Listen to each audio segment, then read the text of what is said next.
ক্রেতা বিক্রেতার হাক ডাকে মুখরিত চাঁদপুরের ইলিশের বাজার। প্রতিদিন শত শত মন ইলিশের আমদানি হচ্ছে, কিন্তু কমছে না দাম। তাই ইলিশের বাজার মনিটরিং জোরদার করার দাবি জানিয়েছেন সাধারণ মানুষ। চাঁদপুরের ইলিশ বাজারের সর্বশেষ তথ্য নিয়ে আমাদের সঙ্গে যুক্ত আছেন সহকর্মী ইব্রাহিম রনি। ইব্রাহিম, চাঁদপুরের ইলিশ কেমন ধরা পড়ছে এবং চাঁদপুর থেকে কি পরিমাণ ইলিশ ভারতে রপ্তানি করা হচ্ছে?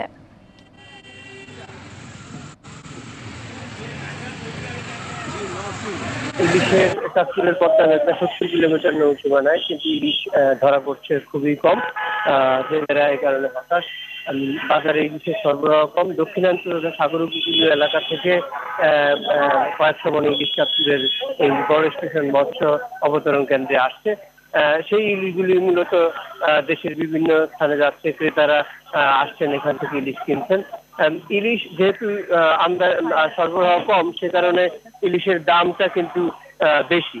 এছাড়া দুর্গোৎসবকে কেন্দ্র করে ইলিশের চাহিদা প্রচুর বেড়েছে। ভারতে ইলিশের রপ্তানি হচ্ছে, সে কারণেও কিন্তু ইলিশের দাম বেড়েছে বলে মনে করছেন ব্যবসায়ী ও ক্রেতারা। তো আজকে চাঁদপুরের এই বাজারে ইলিশের আমদানি হয়েছে 500 থেকে 600 মন ইলিশ। এখানে আজকেও ইলিশের দাম প্রায় অপরিবর্তিত রয়েছে। এই বাজারে আজকে ইলিশের দাম 1 কেজি ইলিশ বিক্রি হচ্ছে 1800 থেকে 1900 টাকা দরে। আর ছোট সাইজের ইলিশ সেগুলো 500 থেকে 600 গ্রামের ইলিশ বিক্রি হচ্ছে 1200 থেকে 1500 টাকা দরে। আর গাছটা বিক্রি হচ্ছে 500 থেকে 600 টাকা কেজি দরে। তো আমি এছাড়া যেটা ক্রেতাদের সাথে কথা বলেছিলাম, ক্রেতারা যেটা বলেছে যে ইলিশের যে দাম এখানে, এই দাম আসলে কোনো সিন্ডিকেটের কারণে হচ্ছে কিনা সেটা নজরদারি করার জন্য ভোক্তা অধিকার সংরক্ষণ সহ সরকারি যে অন্যান্য স্থানীয় প্রশাসন সহ সকলের তদারকি মনিটরিং জোরদার করার দাবি জানিয়েছেন। এই বাজারে কিন্তু এই ভোক্তা অধিদপ্তর পুরো মৌসুমে মাত্র একটি বার অভিযান পরিচালনা করেছিল।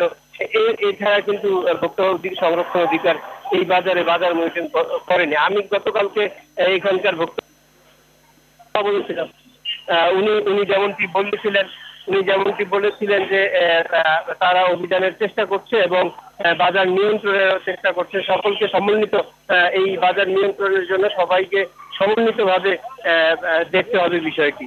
তো এই ছিল চাঁদপুর থেকে ইলিশের সর্বশেষ। চাঁদপুরের ইলিশ বাজার থেকে জানাচ্ছিলেন সহকর্মী ইব্রাহিম।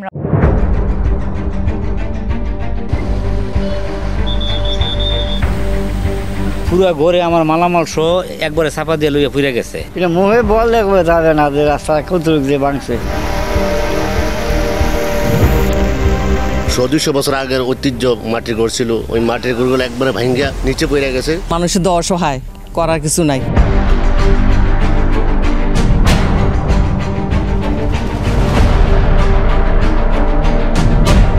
দীপ্ত সংবাদ, সবার আগে, জনস্বার্থ।